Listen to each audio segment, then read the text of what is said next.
here to celebrate the life and work of Philip Levine, a dear friend, one of our greatest contemporary American poets. Many of us here have a personal relationship to him. All of us have a distinctive relationship to his work. We're fortunate to be hosted by Cooper Union in the Great Hall. There are 10 co-sponsors for tonight's tribute, which says something about Phil's reach. Since Phil only did what he wanted to do, we could fill another hall with organizations he didn't support. I can say without hesitation that he was close to all the literary organizations involved in tonight's reading. The Academy of American Poets, where he was a chancellor, Blue Flower Arts, Cave Canem, the Library of Congress. He was a little abashed by how much he loved being poet laureate. NYU's creative writing program, where he was a longtime professor, much loved, occasionally feared. The Poetry Society of America, which made a special effort to put together tonight's program. Thank you, Alice Quinn.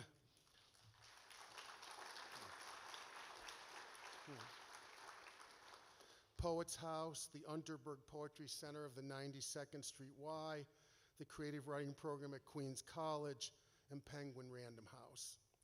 I want to take the opportunity to announce 2 books that Knopf will publish in the fall of 2016.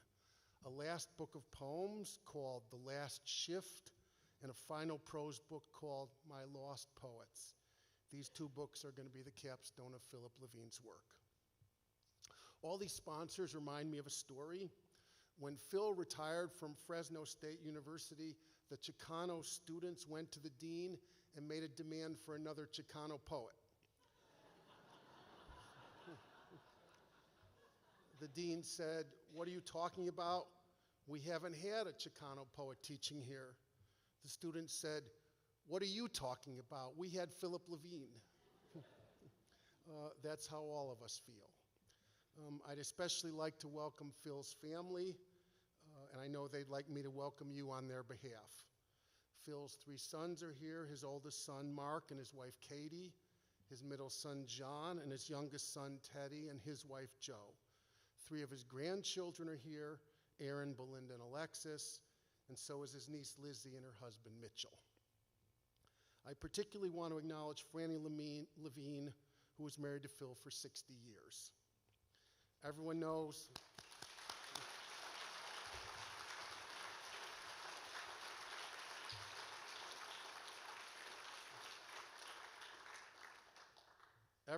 just how much she's done for Phil. She's a remarkable person in her own right. When I first became friends with Phil and Franny, Phil's twin brother Eddie said to me, "Franny's the best thing that ever happened to my brother." I said, "I totally agree. She is so hot." And he said, "That's not what I meant. I meant that she's so nice." I said, "Yes, oh, definitely, I agree. That's what I meant too. She's so nice." But really, we've been friends for 35 years, and I can say that it's way beyond nice. She has one of the finest characters of anyone I've ever known. We have many poets here tonight, many of Phil's friends who are eager to read and talk to you about him. But I want to take one more moment to say that Philip Levine was one of the most memorable people I've ever met. I won't say he was one of a kind. After all, he was a twin. But I will say that I have never known anyone more vivid. Whenever my girlfriend Lori and I would leave their house, she'd say, "He gives good Phil." It was true. He was always utterly himself. He was a tremendous storyteller, as everyone knows who reads his poetry, and he was riotously funny. He was a deeply truthful person. He once said that he was afraid that if he ever started to lie in his poems, the spirit would slowly seep out of his study in Fresno and travel down the coast, where Adrienne Rich would suddenly find herself writing working-class poems about Detroit.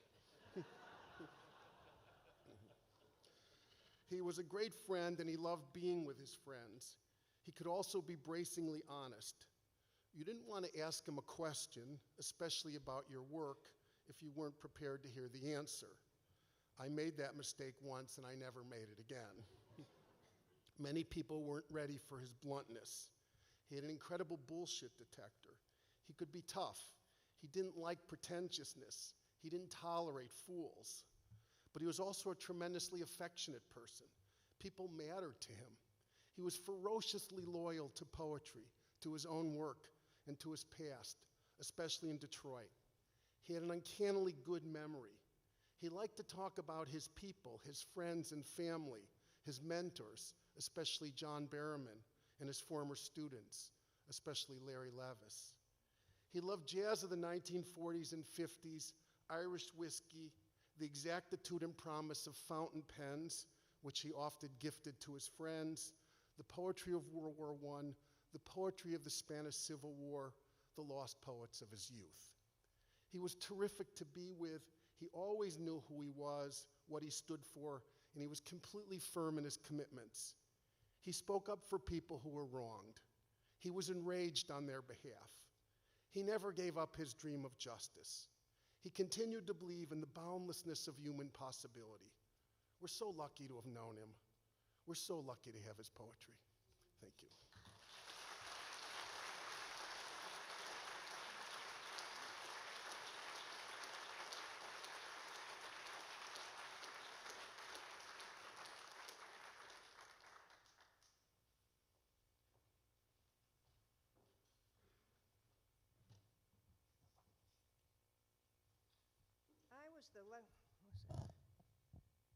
Can you hear me? I was the lucky person who, when Harry Ford died, became Philip's editor at Alfred A. Knopf. His wonderful collection, The Mercy, was in the final stages of proof, and reading it was the best possible antidote to the sadness I felt about Harry. The title poem itself helped, with its story of his mother's voyage to America and her first encounter with unexpected kindness, a sort of recurring mercy in the form of a sailor aboard ship who introduced her to the orange. But in rereading the collection recently, I realized that another line in another poem there expressed exactly the way I felt about becoming Phil's editor. It is from the poem, "And That Night Clifford Died." Clifford is Clifford Brown, according to Phil, an astonishingly gifted Detroit jazz trumpeter killed in an automobile accident at 25 back in the 40s, whose music he heard many years later driving home in the night to Fresno on the FM station, fading in and out on the car's radio, the sound never to be forgotten, a gift I did nothing to earn. It is those last words that pertain, a gift I did nothing to earn. That seemed to apply to me and Phil. Harry had taken him through the bulk of his career, and I was now reaping the pleasure of it. Not only the pleasure of working with Phil on new collections, but of knowing him and Franny, and watching his big successes. The year as Poet Laureate, for instance. And we didn't forget Harry, particularly the Harry who loved to eat and drink and always took his writers out for lavish lunches or dinners.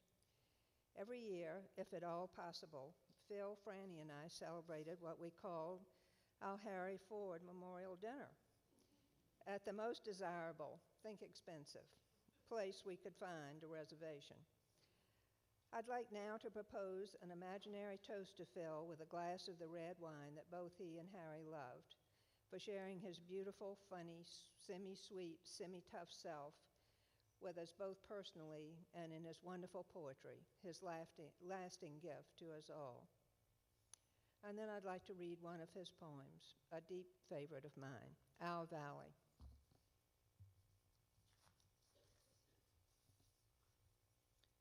Our Valley. We don't see the ocean, not ever. But in July and August, when the worst heat seems to rise from the hard clay of this valley, you could be walking through a fig orchard when suddenly the wind cools and for a moment you get a whiff of salt. And in that moment, you can almost believe something is waiting beyond Pacheco Pass, something massive, irrational, and so powerful even the mountains that rise east of here have no word for it. You probably think I'm nuts saying that the mountains have no word for ocean, but if you live here, you begin to believe they know everything. They maintain that huge silence we think of as divine, a silence that grows in autumn when snow falls slowly between the pines and the wind dies to less than a whisper, and you can barely catch your breath because you're thrilled and terrified. You have to remember this isn't your land. It belongs to no one. Like the sea you once lived beside and thought was yours. Remember the small boats that bobbed up and down that bobbed out on the waves as the waves rode in, and the men who carved a living from it only to find themselves carved down to nothing. Now you say, this is home, so go ahead. Worship the mountains as they dissolve into dust. Wait on the wind. Catch a scent of salt. Call it our life. Thank you.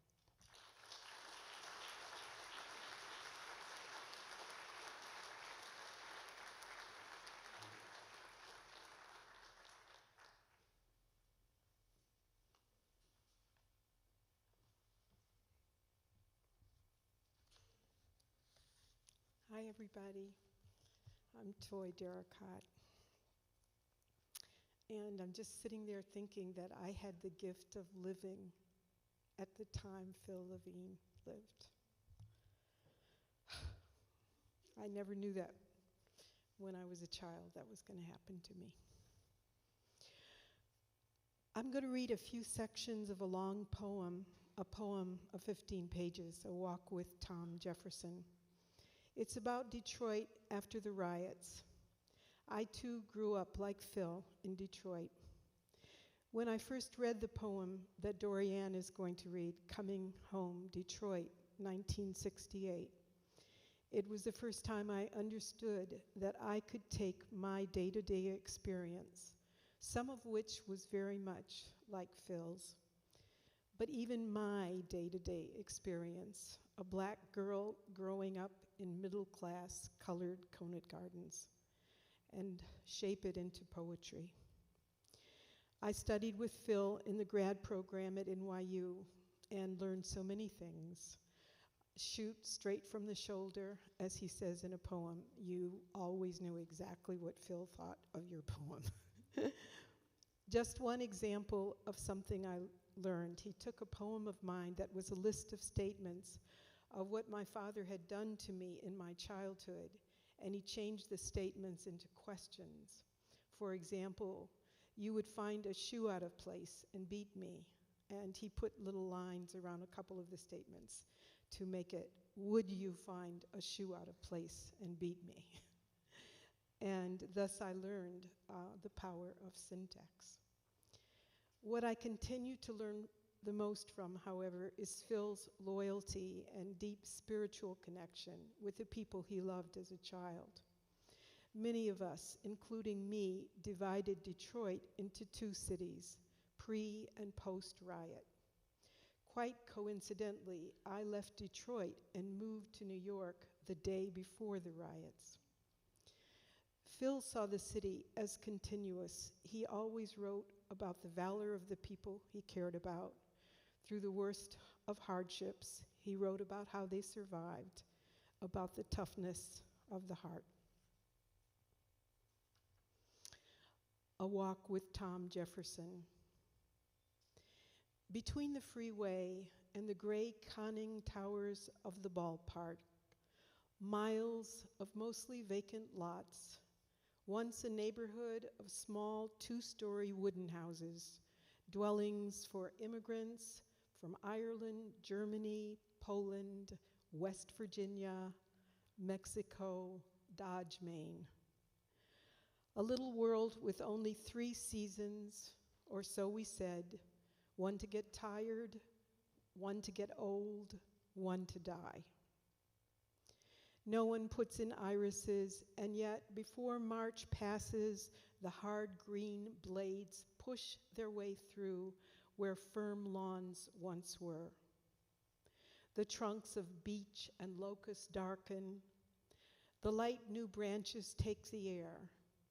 You can smell the sticky sap rising in the maples, smell it even over the wet stink of burned houses.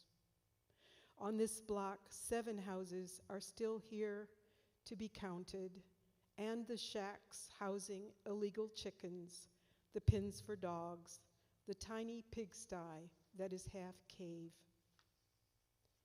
Joe Lewis grew up a few miles east of here and attended Bishop Elementary. No one recalls a slender, dumbfounded boy afraid of his 5th grade homeroom teacher.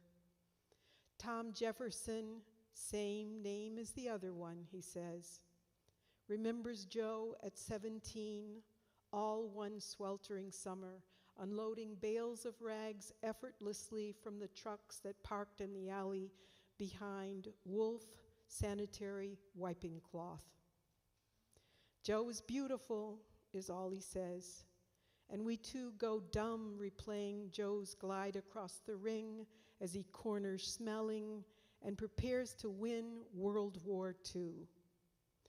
Like Joe, Tom was up from Alabama. Like Joe, he didn't talk much then, and even now he passes a hand across his mouth when speaking of the $5 day that lured his father from the cotton fields and a one-room shack the old folks talked about until they went home first to visit and later to die. Early afternoon, behind his place, Tom's gathering up the remnants of this year's garden, the burned tomato plants, and the hardy runners of summer squash that dug into the chalky soil and won't let go. He stuffs the dried remains into a supermarket shopping cart to haul off to an empty block. Alabama is not so far back it's lost in a swirl of memory. I can see trees behind the house. I do believe I still feel winter mornings, all of us getting up from this one bed, but for what? I don't know. He tips his baseball cap to the white ladies passing back the way we've come. We all come for $5 a day, and we got this. Thank you.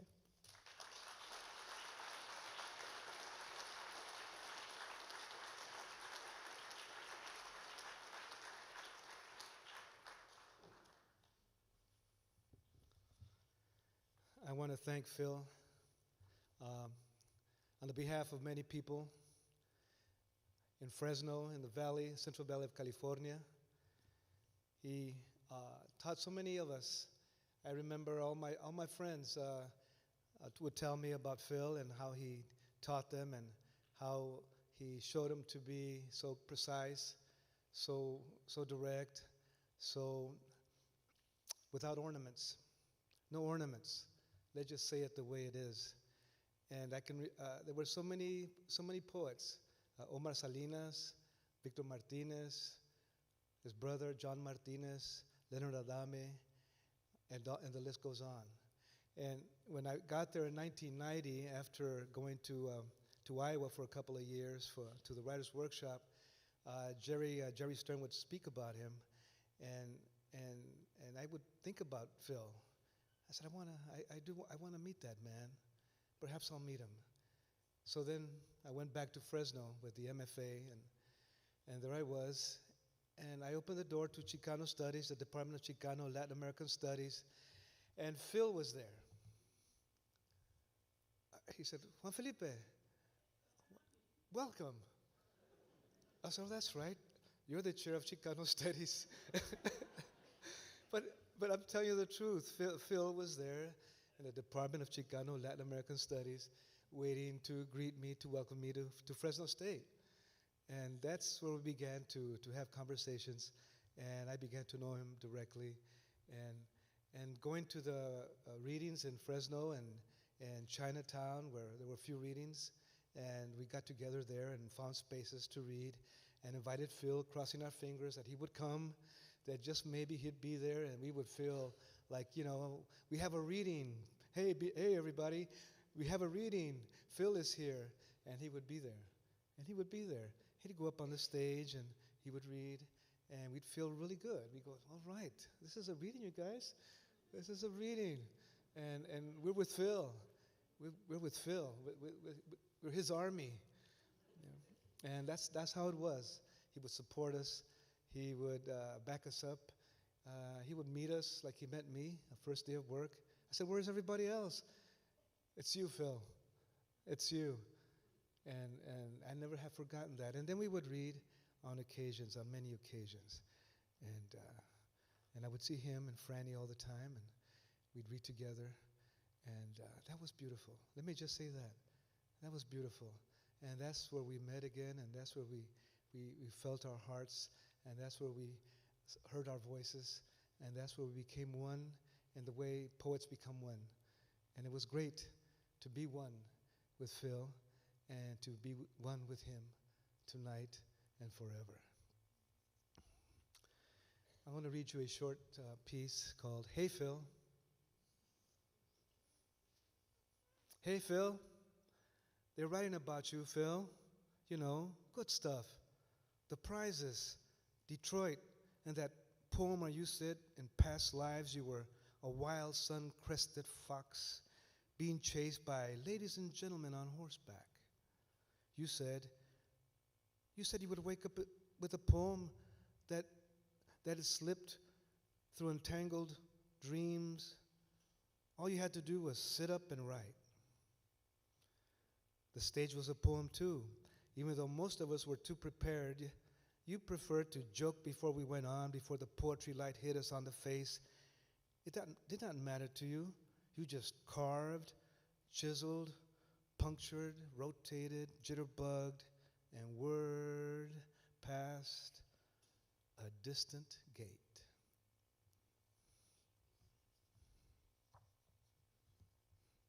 This is from Breath. Today and 2,000 years from now. And it has everything Phil had and everything.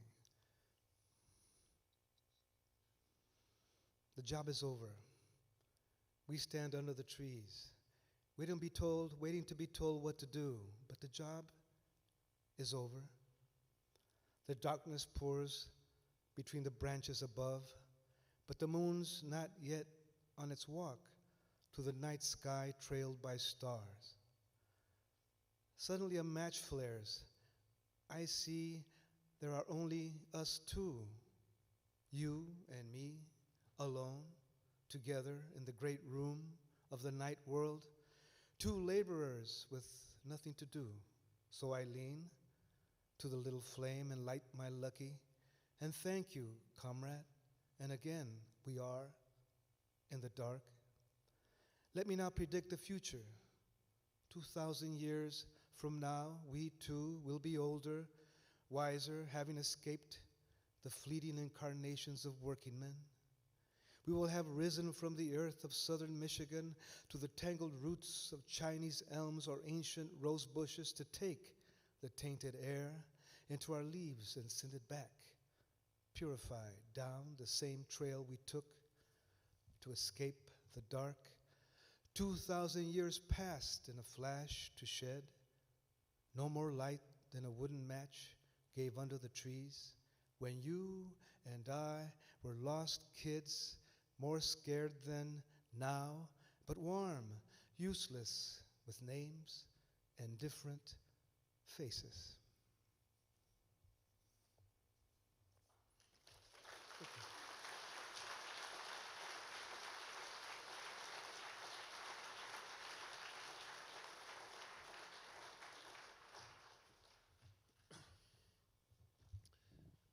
I met Phil and Franny in 1982. He took an interest in me because I was teaching at Wayne State University, and his school, Jerry Stern had told him about me generously. And so he invited me over to his brother's for brunch. There was a moment where Phil went to the bathroom, and I was talking to Eddie, and I was talking about some other poet that we knew in common. I said that this guy was the angriest person I'd ever met. And he said, "You know, you really didn't know my brother in his prime." But I did know his poetry, and I think one of the miracles of this work, when you look at the whole body of the work, is that how a poet who began with such tremendous rage also turned into an elegiac poet in the end, finally even a poet of celebration.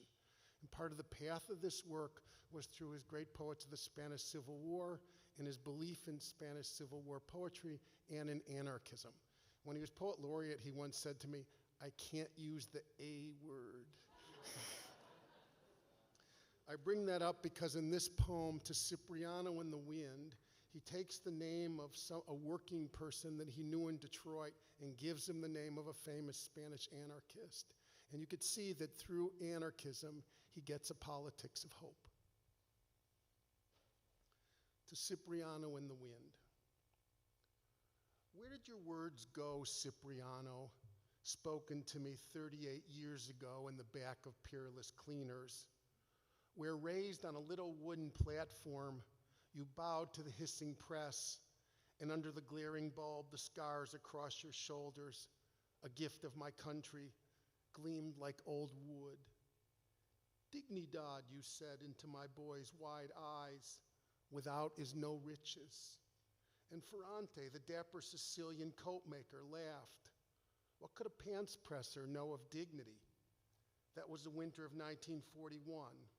It would take my brother off to war, where you had come from. It would bring great snowfalls, graying in the streets, and the news of death racing through the halls of my school. I was growing. Soon I would be your height, and you'd tell me eye to eye, someday the world is ours. Someday you will see. And your eyes burned in your fine white face until I thought you would burn. That was the winter of 1941. Baton would fall to the Japanese, and Sam Bogosian would make the long march with bayonet wounds in both legs. And somehow, in spite of burning acids splashed across his chest, and the acids of his own anger rising toward his heart, he returned to us and ate the stale bread of victory. Cipriano, do you remember what followed the worst snow? It rained all night, and in the dawn the streets gleamed, and within a week wild flocks leaped in the open fields. I told you our word for it, spring, and you said, spring, spring, it always come after. Soon the Germans rolled east into Russia and my cousins died. I walked alone in the warm spring winds of evening and said, dignity. I said your words, Cipriano, into the winds.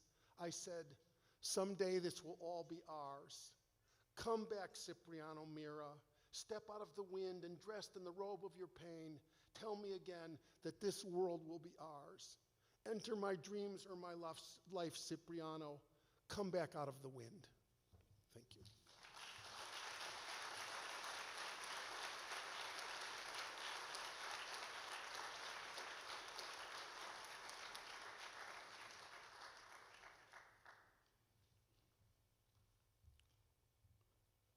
I feel like I've lost a great friend. Phil knew how to get to the truth of things, but he could also be, certain moments, indirect. An example of that is that I went back to Louisiana in 1982, and I received a novel in the mail. Faulkner's Pylon. And I didn't know why Phil had sent me this novel until I was halfway through the novel. I realized he was saying, Yusef, you have to retool your psyche. You have to get back to the South.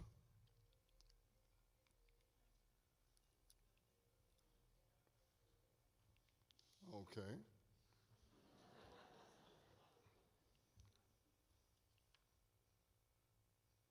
You can have it. My brother comes home from work and climbs the stairs to our room. I can hear the bed groan and the shoes drop one by one. You can have it, he says.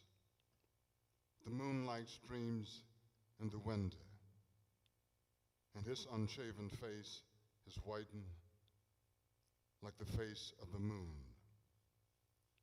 He will sleep long after noon and waken to find me gone.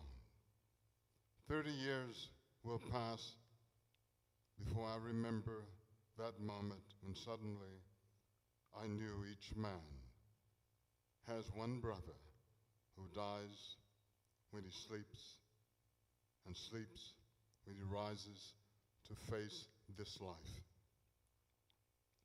And that together they are only one man, sharing a heart that always labors, hands yellow and crack, a mouth that gasps for breath and asks, am I gonna make it? All night at the ice plant, he is fed to shoot its silvery blocks, and then I stack cases of orange soda for the children of Kentucky, one gray boxcar at a time, with always two more waiting. We were 20 for such a short time, and always in the wrong clothes, crusted with dirt and sweat. I think snow. I think now we were never 20. In 1948, in the city of Detroit, founded by De La North Cadillac from the distant purposes of Henry Ford, no one wakened or died. No one walked the streets or stoked a furnace, for there was no such year. And now that year has fallen off all the old newspapers, calendars, doctor's appointments, barns, wedding certificates, driver's license. The city slept, the snow turned to ice, the ice to standing pools or rivers racing in the gutters. Then bright grass rose between the thousands of cracked squares, and that grass died. I give you back 1948. I give you all the years from then to the coming one. Give me back the moon with its frail light falling across her face. Give me back my young brother, hard and fierce, with wide shoulders and a curse for God and burning eyes that look upon all creation and say, you can have it.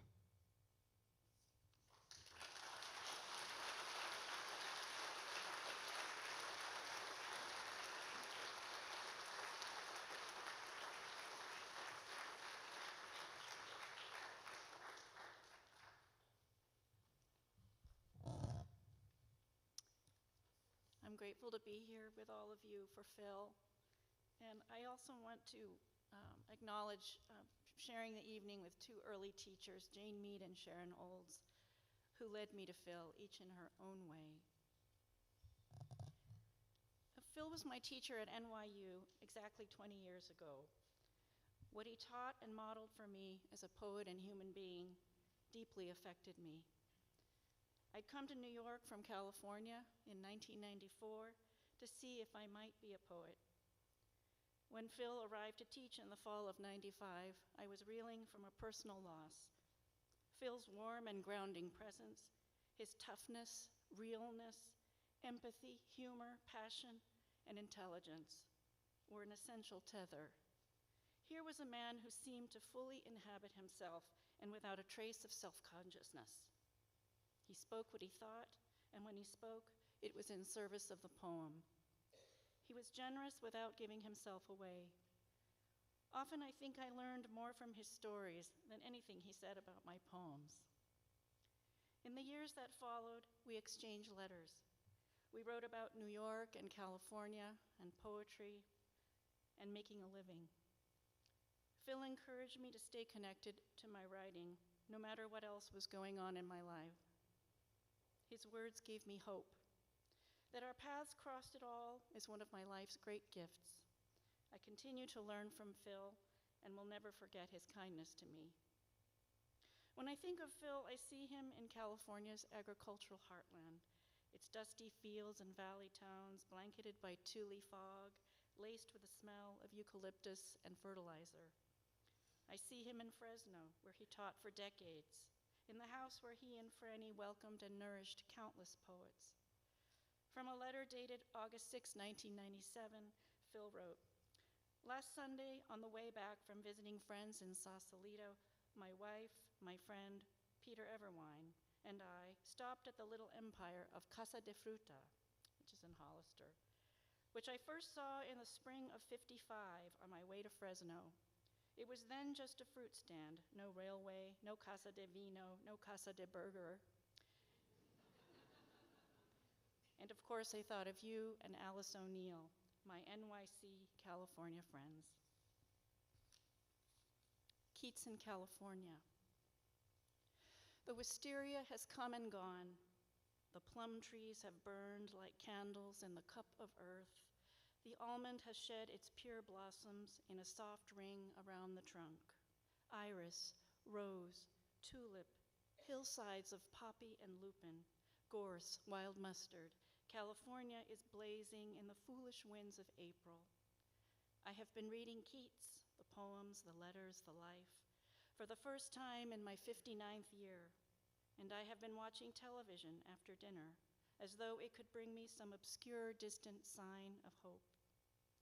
This morning I rose late to the soft light off the eucalyptus and the overbearing odor of orange blossoms. The trees will give another year. They are giving. The few petty clouds will blow away before noon, and we will have sunshine without fault, china blue skies, and the bees gathering to splatter their little honey dots on my windshield. If I drive to the foothills, I can see fields of wildflowers on fire until I have to look away from so much life. I could ask myself, have I made a soul today? Have I sucked at the teat of the heart, flooded with the experience of a world like ours? Have I become a man one more time? At 20, it made sense. I put down the collected poems, left the reserve room of the Wayne Library to wander the streets of Detroit under a gray, soiled sky. It was spring there too, and the bells rang at noon. The outpatients from Harper waited timidly under the great stone cross of the Presbyterian Church for the trolley on Woodward Avenue, their pinched faces flushed with terror. The black tower tilted in the wind as though it too were coming down. It made sense. Before dark, I'll feel the lassitude enter first my arms and legs and spread like water toward the deep organs. I'll lie on my bed, hearing the quail bark as they scurry from cover to cover in their restless searching after sustenance. This place can break your heart. Thank you.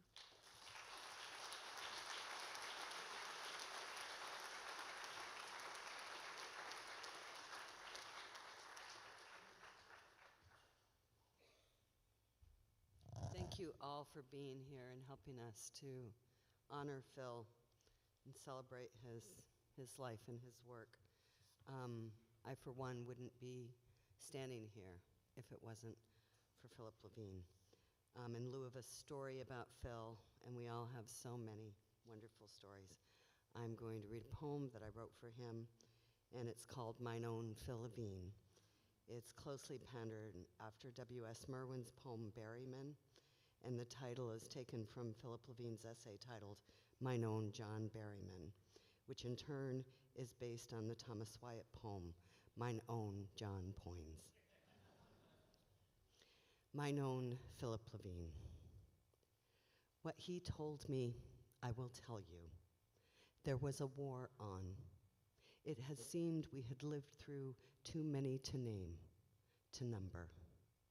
There was no arrogance about him, no vanity, only the strong backs of his words pressed against the tonnage of a page. His suggestion to me was that hard work was the order of each day. When I asked again, he said it again, pointing it out twice. His muse, if he had one, was a window filled with a brick wall, the left-hand corner of his mind, a hand lined with grease and sweat, literal things. Before I knew him, I was unknown. I drank deeply from his knowledge, a cup he gave me again and again, filled with water, clear river water. He was never old and never grew older, though the days passed and the poems marched forth, and they were his words only, no others were needed. He advised me to wait, to hold true to my vision, to speak in my own voice, to say the thing straight out. There was the whole day about him. The greatest thing, he said, was presence, to be yourself in your own time, to stand up, that poetry was precision, raw precision, truth and compassion, genius. I had hardly begun. I asked, how did you begin?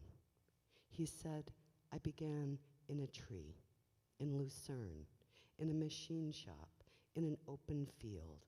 Start anywhere. He said, if you don't write, it won't get written. No tricks, no magic about it. He gave me his gold pen. He said, what's mine is yours.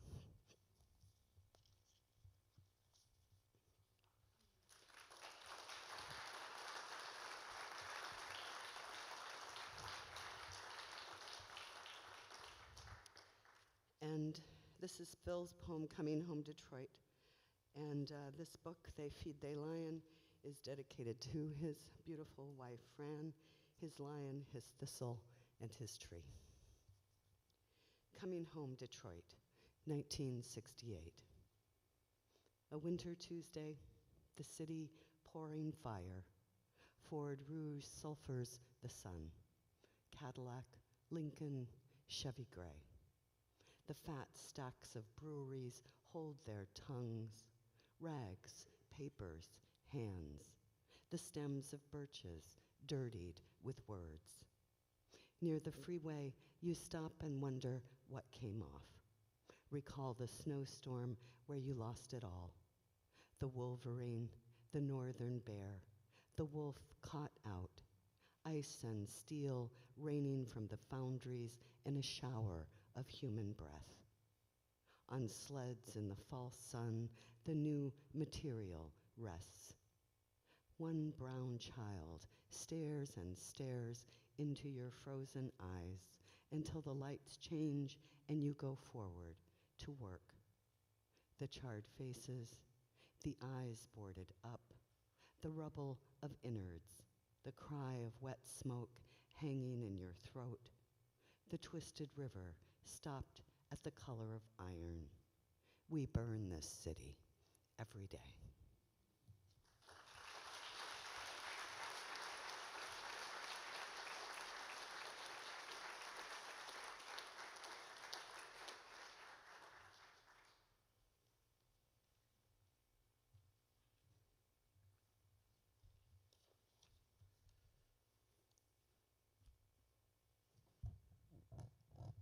"40 years ago, one of my students mentioned that there was a poet, working class roots like myself, from Detroit, he said, who I might want to look up. I did, and I loved what I read. But it was only later, when I was at Breadloaf with Eddie Hirsch, and was writing a biography of Phil's teacher, John Berryman, that I actually met Phil. And given Phil's way of yes, no, you're all right, get lost, I was delighted when Eddie told me that I'd passed muster. Phil and Franny, what a delightful couple they were. Franny's kindness and concern for everyone, and Phil's wit and humor that could set you laughing so hard you begged him to please stop so you could get your breath back. And he would stop for a minute or so before there'd be another zinger. Or he'd talk about his days in Detroit or Fresno or Spain. I saw Phil and Franny for what turned out to be the last time. It was October the 24th last year at his and Franny's apartment on Willow Street. Phil took me for a walk along the East River south of Brooklyn Bridge. It was already getting dark, and I wanted to get a picture with Phil, so he stopped a young British couple and asked the guy if he would take one with the two of us. The picture's a bit dark, but it's a panoramic shot with the two of us smiling into the camera, even as the shadows gather. It's a picture I treasure for many reasons, but the fact that it was the last image I have of him means more than I can easily say. Then afterwards, we went back to Phil's apartment and gathered Franny, and then the three of us walked a couple of blocks to a delightful little Polish restaurant that was a favorite of Phil and Franny's. It was like something out of Warsaw or Krakow. The food and atmosphere were that authentic. And when we'd eaten, I said to Phil that it was time we got the check. And that's when he looked at me and said, no, you get the check.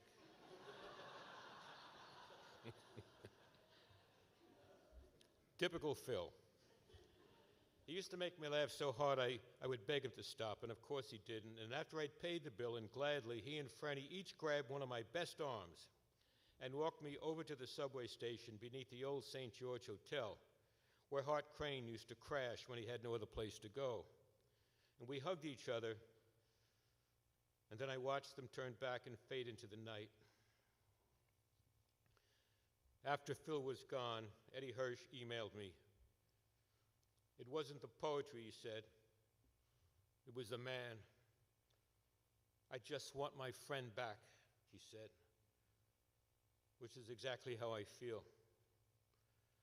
I know now that he belongs to the ages, and that he's having it out with Keats and Berryman and Walt Whitman and Galway Kinnell. But the truth is, I'd rather just have my friend back.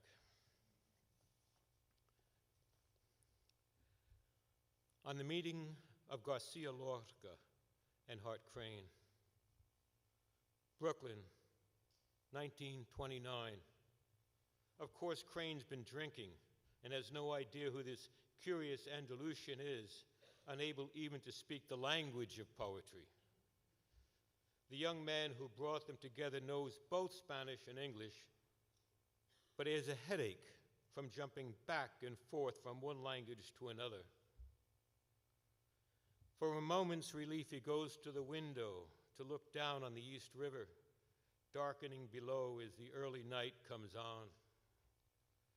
And something flashes across his sight, a double vision of such horror, he has to slap both his hands across his mouth to keep from screaming. Let's not be frivolous. Let's not pretend the two poets gave each other wisdom or love or even a good time. Let's not invent a dialogue of such eloquence that even the ants in your own house won't forget it. The two greatest poetic geniuses alive meet, and what happens? A vision comes to an ordinary man staring at a filthy river. Have you ever had a vision? Have you ever shaken your head to pieces and jerked back at the image of your young son falling through open space? Not from the stern of a ship bound from Veracruz to New York, but from the roof of the building he works on? Have you ever risen from bed to pace until dawn to beg a merciless God to take these pictures away? Oh, yes, let's bless the imagination. It gives us the myths we live by. Let's bless the visionary power of the human, the only animal that's got it. Bless the exact image of your father dead and mine dead. Bless the images that stalk the corners of our sights and will not let go. The young man was my cousin, Arthur Lieberman, then a language student at Columbia, who told me all this before he died quietly in his sleep in 1983 in a hotel in Perugia. A good man, Arthur. He survived graduate school, later came home to Detroit and sold pianos right through the Depression. He loaned my brother a used one to compose hideous songs on, which Arthur thought were genius. What an imagination Arthur had. Thank you.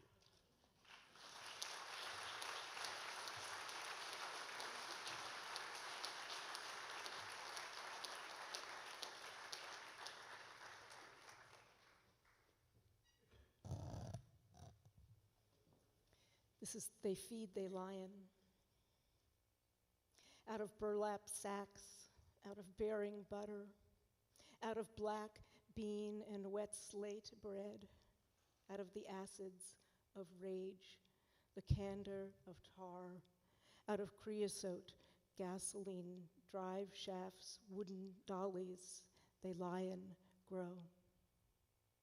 Out of the gray hills of industrial barns, out of rain, out of bus ride, West Virginia to kiss my ass, out of buried aunties, mothers hardening like pounded stumps, out of the bones need to sharpen and the muscles to stretch, they lie and grow. Earth is eating trees, fence posts, gutted cars. Earth is calling her little ones, come home, come home. From pig balls, from the ferocity of pig driven to holiness, from the furred ear and the full jowl, come the repose of the hung belly. From the purpose, they lie and grow. From the sweet glues of the trotters come the sweet kinks of the fist. From the full flower of the hams, the thorax of caves. From bow down, come rise up. Come they lion from the reeds of shovels, the grained arm that pulls the hands. They lion grow. From my 5 arms and all my hands, from all my white sins forgiven, they feed. From my car passing under the stars, they lion. From my children inherit. From the oak turned to a wall, they lion. From they sack and they belly opened, and all that was hidden, burning on the oil-stained earth. They feed, they lion, and he comes. Knowing Phil Levine has truly been one of the great privileges of my life, one which began before we even met through the gift of his poems. I won't say much. We know what he gave us. This poem alone, the one I have just read, echoes in me always, a reminder that the powerful dark undertow of Lorca's Duende is a necessary force if we are to hold close what sustains us. Phil's choice of my first book for publication was a deep affirmation to be heard so well by someone so true. But immense as that was, compared to the decades of friendship and mentorship which followed, it was mere paperwork. Phil's mentorship of younger poets is legendary. For me, that mentorship was like the experience we have when we first come to reading and to books that confirm the existence and validity of a previously unavailable part of ourselves. Or it was like what Keats says on soul making. There may be intelligences or sparks of the divinity in millions, but they are not souls till they acquire identities, till each one is personally itself. Phil was that kind of mentor, one who gave you yourself in that way. And what bigger gift is there? Finally, Phil was Phil because Franny is Franny, and because he and Franny traveled in single orbit. Over the decades, through a scattering of visits in New York and Fresno, and beginning in a time when I was so shy as to be effectively speechless, they extended their friendship to me.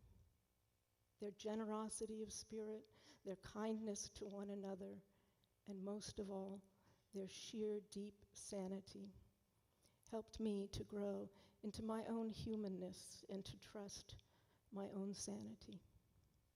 How lucky I have been, how honored I am to have known Philip Levine. Thank you.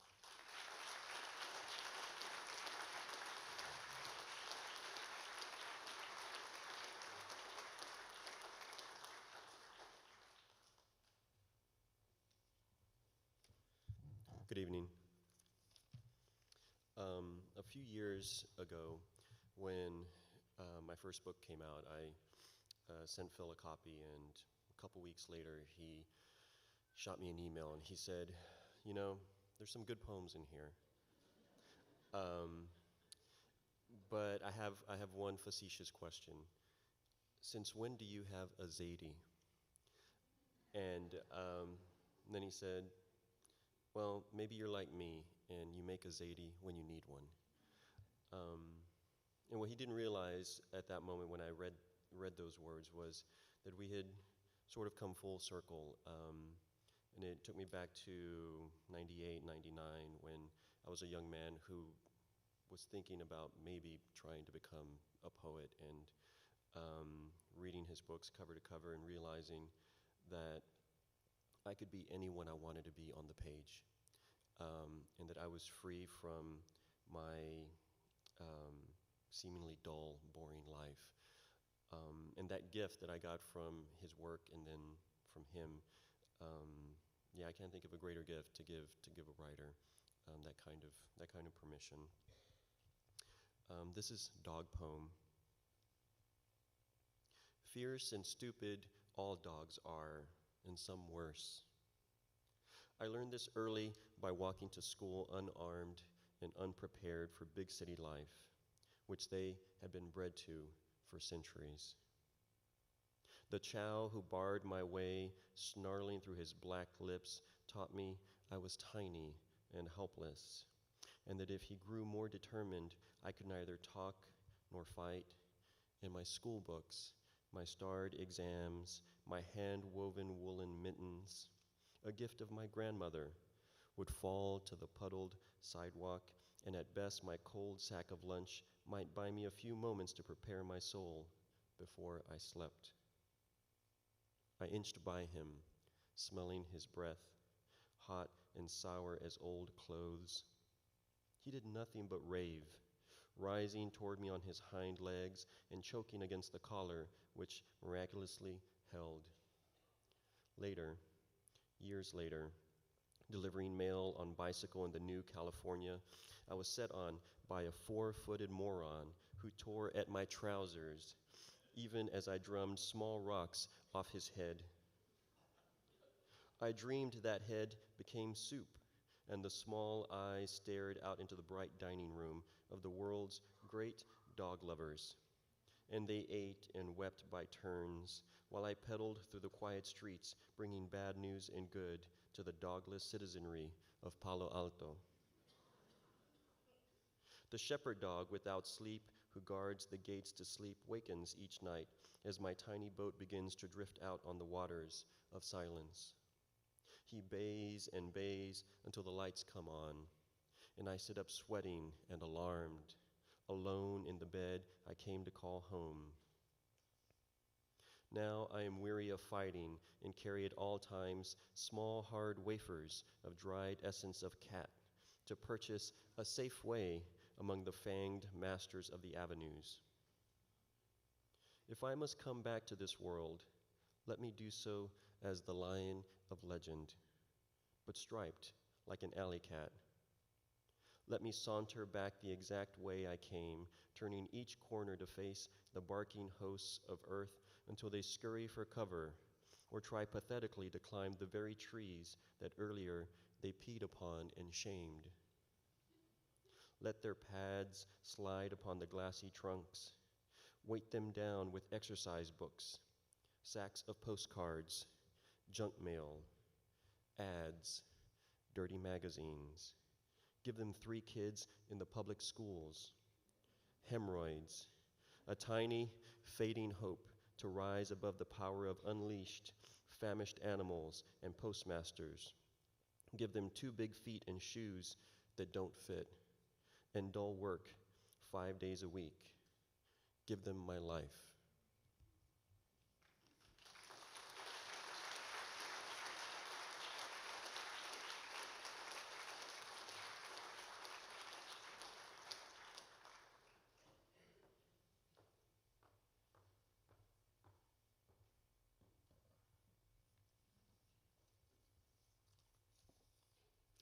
I don't remember when it was that I first read poems of Phil's and wrote him a letter saying, you have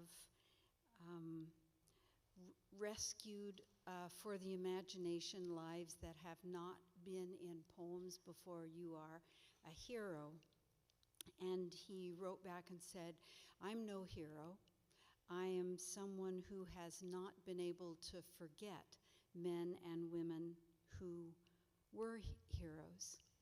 And he said, are you a writer? Your letter sounds as if you're a writer. Good luck with your writing.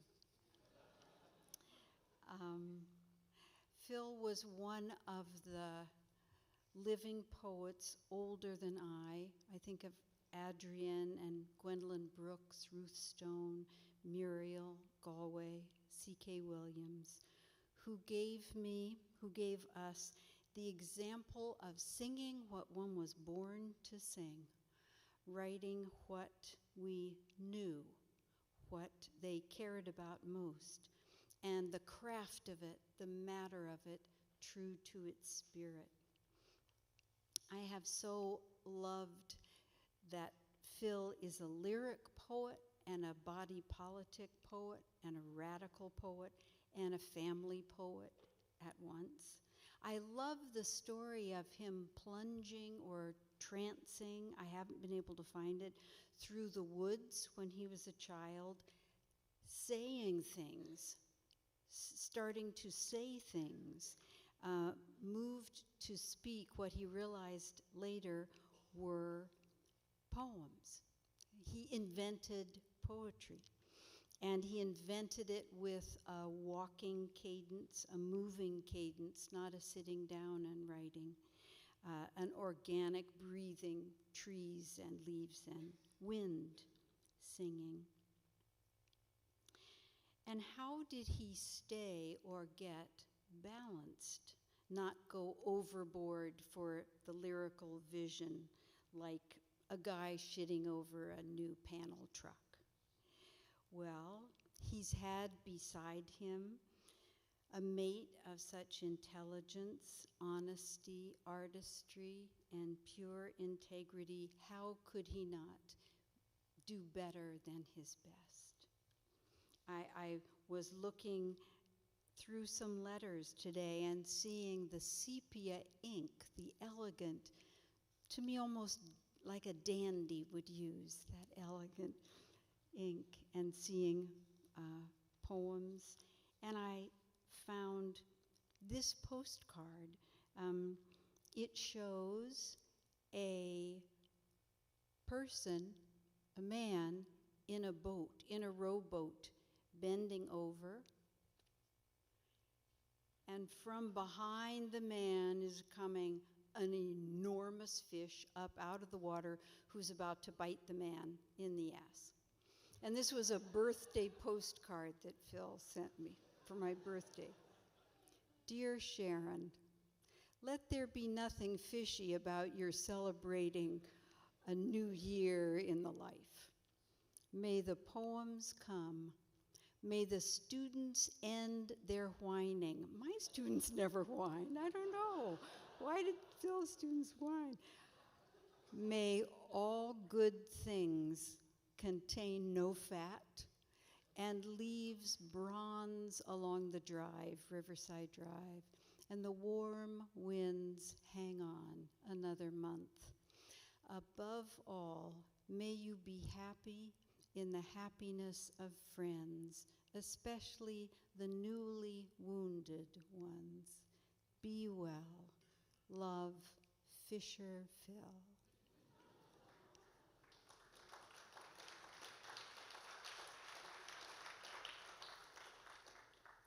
And in the spirit of rebellion, I am going to read a different poem from the one I was planning to.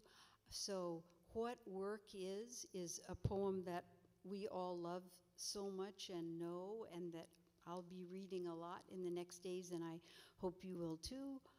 But I could not resist tonight reading the Old Testament. My twin brother swears that at age 13, I'd take on anyone who called me kike, no matter how old or how big he was. I only wish I'd been that tiny kid who fought back through his tears, swearing he would not go quietly. I go quietly packing bark chips and loam into the rose beds, while in his memory I remain the constant child, daring him to wrest Detroit from lean Gentiles in LaSalle convertibles and golf clothes, who step slowly into the world we have tainted and have their revenge. I remember none of this. He insists. He names the drugstore where I poured a milkshake over the head of an Episcopalian with quick fists as tight as croquet balls. He remembers the license plate, his thin lips, the exact angle at which this 17-year-old dropped his shoulder to throw that last punch. He's making it up.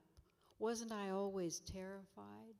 Of course, he tells me, that's the miracle. You were even more scared than me. So scared you went insane. You became a whirlwind, an avenging angel.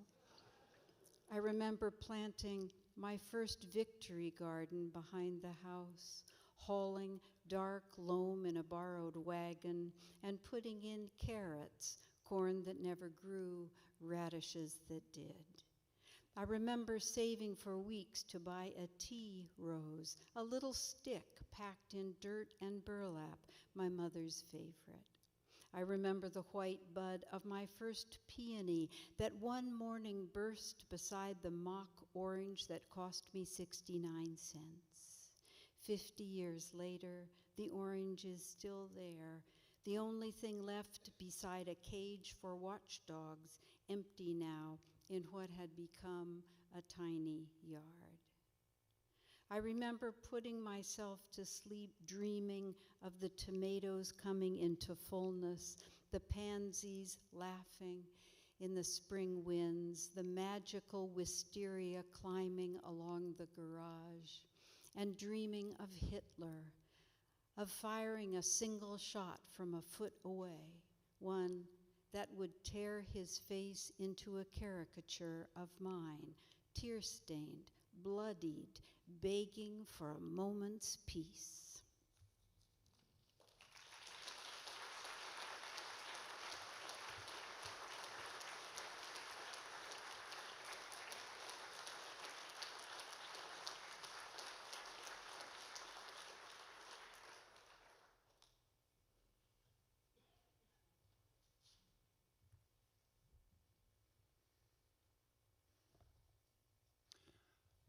The very first poetry reading I ever heard was given by Phil Levine, and I have no idea why I went, because I was only interested in surfing.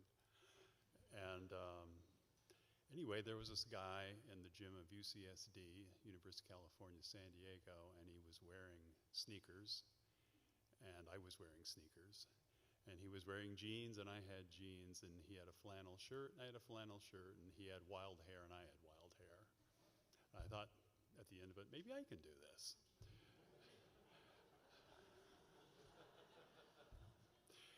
And then I met him years later when he was teaching at Tufts University, and that's where I met Fran, of course. And the very first time he invited me over to a house, it was sort of, kind of faux New England with, cameos on the walls and whatnot. And he made relentless fun of all the long-bearded people who he couldn't take off the walls because they were, as you will remember, Fran, the furniture came with the house. So as we sat there, and this is one of the things that I wanted to say about Phil, is that he carried his learning very, very lightly, but my God, was he well-read. And I remember the first time we talked, somehow we got on the subject of Philip Larkin. And he said, one of my favorite lines of Larkin is that line in the racehorse poem at Grass, which goes, "Till wind distresses tail and mane." And he pointed out, I love the word distresses, because as you know, the racehorses have their tails tressed before they run. I said, of course I knew that. And then I was at a reading sitting next to Fran, and they had kind of wonderful telepathic communication. And you know how funny Phil was at a reading. He was the best stand-up comedian I ever saw. And at a certain point in the reading, I was getting, towards the end of it, and Phil had just had us in stitches. And I noticed this sudden tightening of the eyebrow in Fran's eye. And there was like this sudden beam of, and Fran said, my wife has just told me I need to get serious.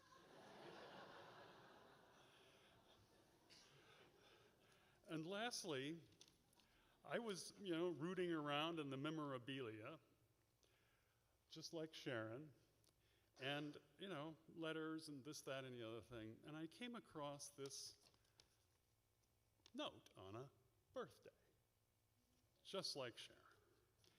And it has typed in all caps, Philip Levine. And then 106 Willow Street, Brooklyn, New York, 11201-2202. Of course, he handed this to me. 718-852-5173. November 28th, 09. We thought your request for $1 million gift just perfect. So here it is. You will receive $1 in USA currency every November 28th, your birthday, for the next 1 million years.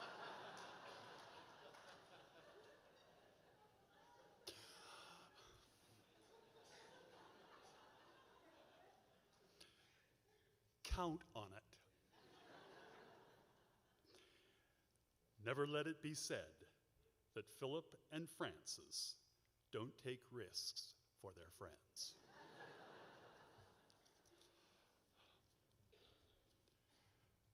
And the poem I'm going to read sort of dovetails with one of the things that I always loved about conversation with Phil, and that is it went fast and furious, and you really had to be on your mettle to keep up. And he was extremely discerning and discriminating, and one of his favorite books, he didn't like all of them, but he did like this one, was by W.G. Sebald. And this poem makes mention of it. Innocence. Smiling, my brother straddles a beer keg outside a pub. 1944, a year of buzz bombs. He's in the Air Corps on a mission to London to refill oxygen tanks for B-24s, the flying coffins as they were dubbed by those who flew them night after night. 50 years later, a German writer on a walking trip through East Anglia meets a gardener who recalls as a boy of 12 hearing the planes taking off at dusk to level the industrial cities of the Ruhr, and later when the Luftwaffe was all but destroyed, whatever they could reach. 50,000 American lads died.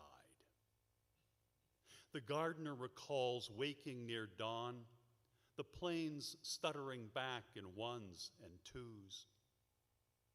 How many Germans died? We may never know. Must have been women, children, and the very old, what with all the eligible men gone to war. The German novelist writes it down word for word in his mind and goes on to an appointment with an English writer born in Germany, a Jew who got out in time. My brother recalls a young woman who lived above the pub, a blonde, snapping the picture outside the pub with his own Argus C3 and points out a horse and wagon around the corner loaded with beer kegs, but with no driver. The pub is closed, for it is not long after dawn, and the city is rising for work and war. We call the time innocent, for lack of a better word. We call all the Germans the Nazis, because it suits the vengeance we exact. Some hours later, the two writers born in Germany sit out in a summer garden and converse in their adopted tongue and say nothing about what they can't forget as children. For these two remain children until they die. My brother, blind now, tells me he is glad to be alive. He calls every painful day a gift he's not sure he's earned, but accepts with joy.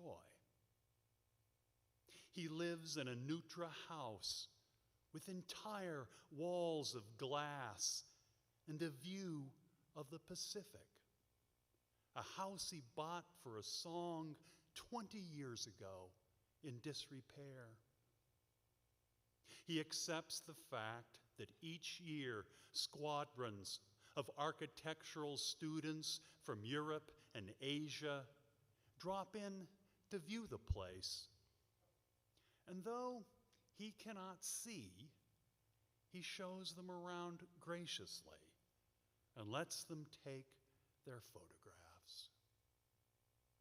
When I tell him of the 50,000 airmen the gardener told the novelist about, his blind eyes tear up. For above all, my older brother is a man of feeling, and his memory is precise, like a diamond. And he says, not that many.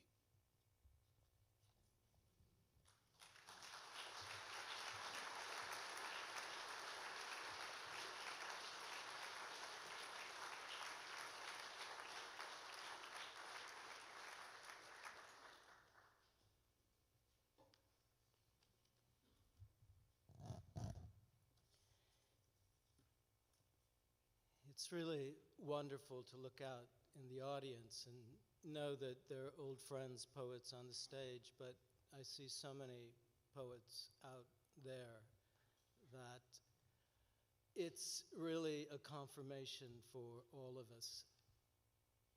I was introduced to Phil in 1968 by the poet Larry Levis, and Larry had been reading my shitty poems this semester before, and Larry had a way of kind of raising one Clark Gable eyebrow and sort of looking at you, but not saying anything. And then he'd light a cigarette, and then he'd look at the poems again, he'd raise his eyebrow again, sort of nod, but still never say anything. And finally, the first thing he said to me was, I think you should meet Philip Levine. And the implication was, maybe you'll learn how to write.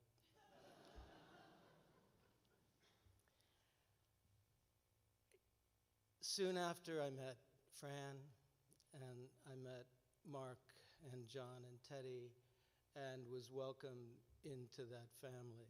And Phil and Franny taught me how to live as an artist with curiosity and amusement and integrity. I'm going to read a poem that's the last poem in the book Breath, and it's the poem from which the title comes. It's a kind of ars poetica for Phil, because he believed the essential element in every poem and with every musician was one's own breath, that your individual way of breathing helped determine what your song was. And it's as radical an idea as anything in William Carlos Williams or in Francois Villon. There are a couple of things you need to know. That there's Bird Flight is mentioned, which is the weekday morning radio show that plays Charlie Parker. Howard McGee, the trumpeter, was Charlie Parker's sideman. Phil refers to Charlie Parker's famous breakdown during what are called the Loverman Sessions that were recorded in 1946 in Burbank, California. Also, Larry Levis is not named but referred to at the end, last passage of the poem. He's the one who called in his poem, Whitman, he called Parker's music glad. Listen, you know Phil's book of prose, The Bread of Time, but listen in this poem how he braids time. Call it music. Some days I catch a rhythm, almost a song in my own breath. I'm alone here in Brooklyn Heights, late morning, the sky above the St. George Hotel clear for New York, that is. The radio playing Bird Flight, Parker in his California tragic voice 50 years ago, his faltering lover man, just before he crashed into chaos. I would guess that outside the recording studio in Burbank, the sun was high above the jacarandas. It was late March. The worst of yesterday's rain had come and gone, the sky washed blue. Bird could have seen for miles if he'd looked. But what he saw was so foreign. He clenched his eyes, shook his head, and barked like a dog just once. And then Howard McGee took his arm and assured him he'd be okay. I know this because Howard told me years later that he thought Bird could lie down in the hotel room they shared, sleep for an hour or more, and waken as himself. The perfect sunlight angles into my little room above Willow Street.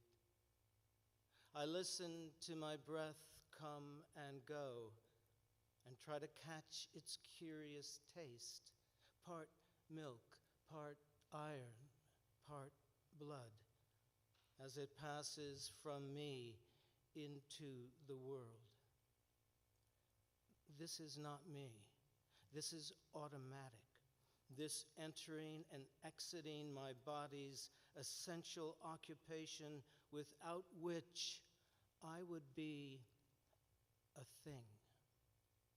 The whole process has a name, a word I don't know, an elegant word not in English or Yiddish or Spanish, a word that means nothing to me. Howard truly believed what he said that day as he steered Parker into a cab and drove the silent miles beside him while the bright world unfurled around them.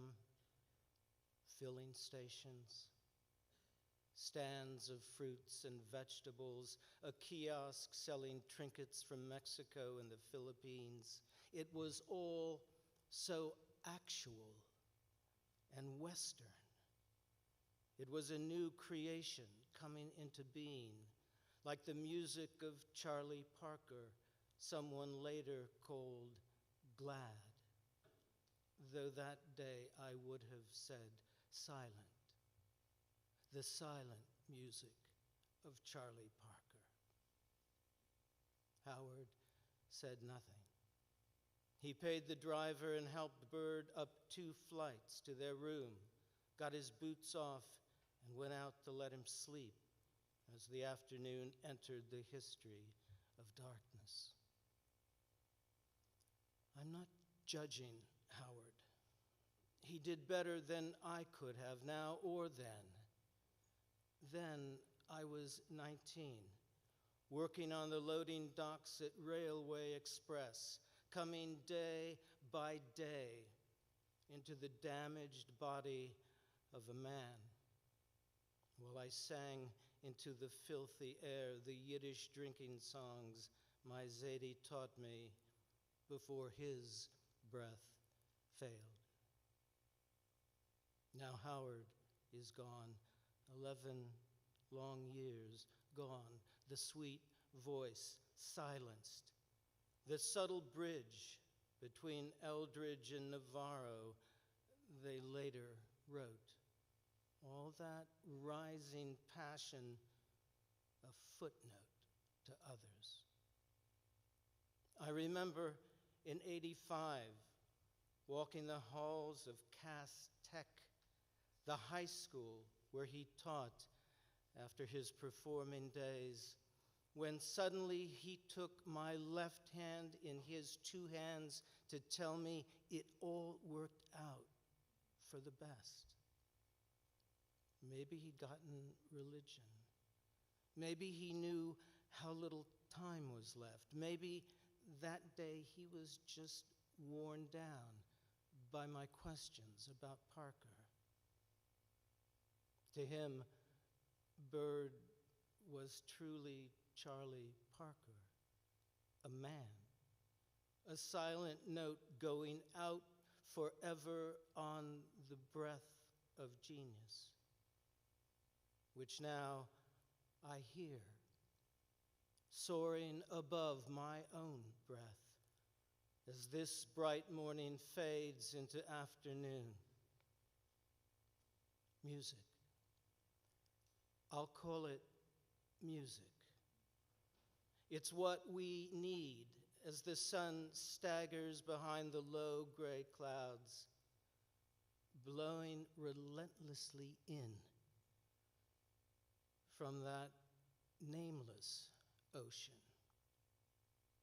the calm and endless one I've still to cross.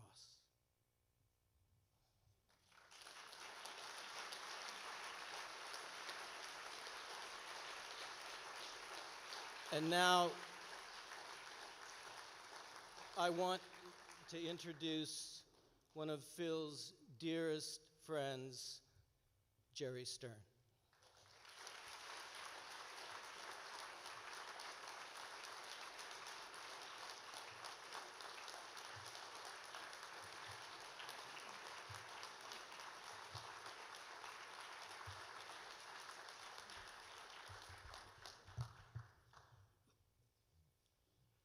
I'm grateful to the organizations that brought this memorial together. For in a personal way, it helps relieve me of the terrible pain I'm still feeling and will continue to feel for the rest of my life at Phil's death. And I have a little picture of him sitting on a desk in our apartment.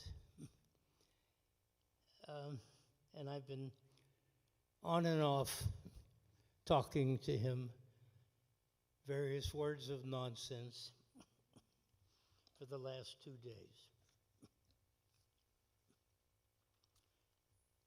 My regret is, my remorse, if you will, is that maybe sometimes I feel Phil, being as complicated as he was, that he didn't realize how much I loved him. I never had a brother, but Phil was my brother. I first met Phil, the memory cheats you, as I recall, in the early middle 70s, though we had written letters, he with his marvelous yellow sheets and his handwriting, the ink spilling out of the expensive pens he bought so cheaply. I first met him, as I recall, in New York City. He was giving a reading, I remember, perhaps wrongly, and Fran will correct me, or Mark, in this very room. And there were collected there all the young, aggressive, egotistical New York poets waiting to hear from their brother on the West Coast. As I recall, we came to the reading in Mark's truck. I think Franny and Phil and Mark were in the front seat, and I was in the truck bed with Mark's girlfriend. Nothing happened. It wasn't a real bed. And when we got to the reading,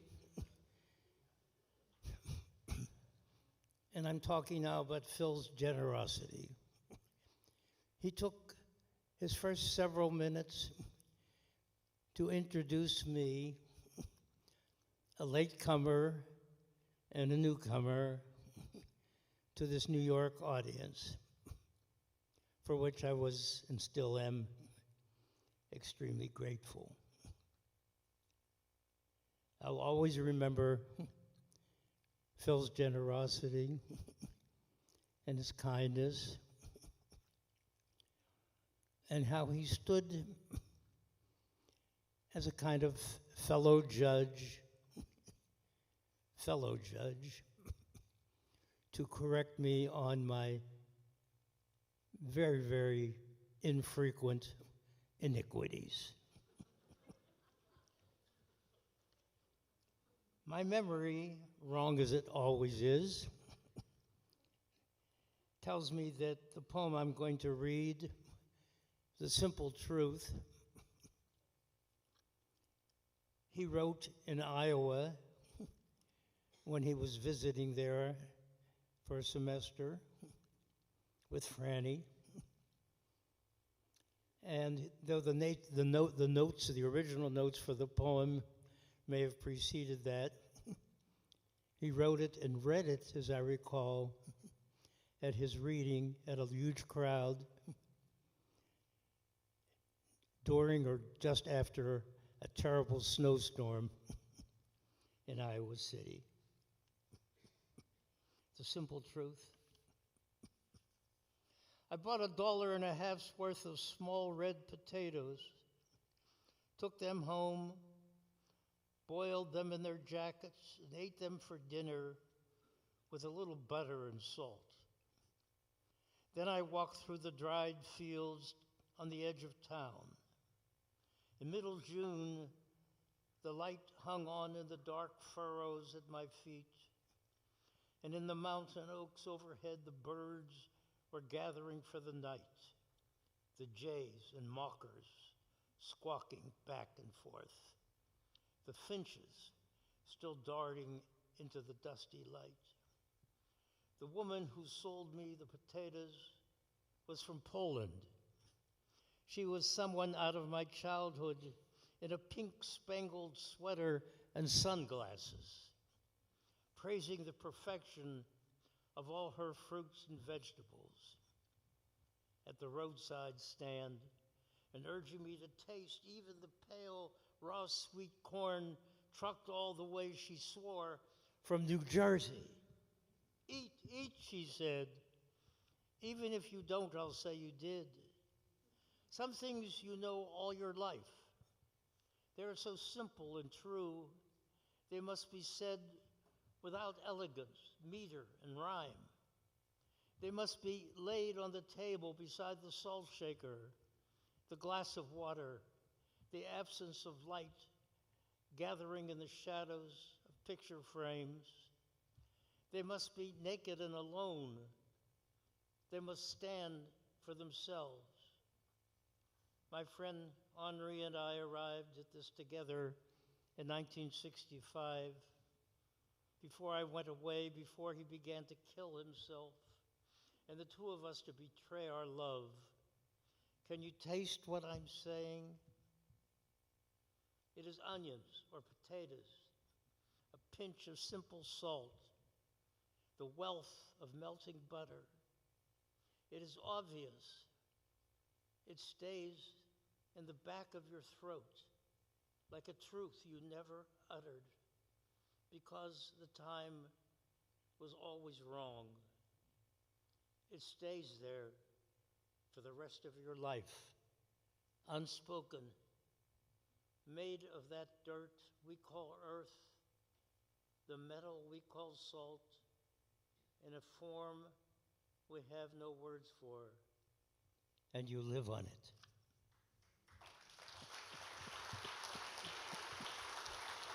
Thank you.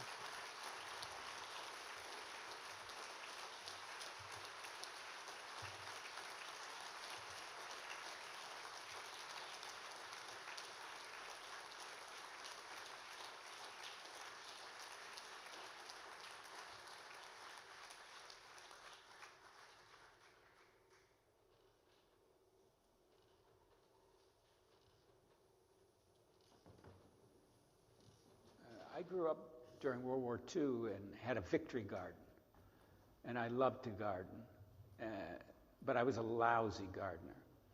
My wife, who's rural in her background, is a fabulous gardener, and so this takes place in her garden.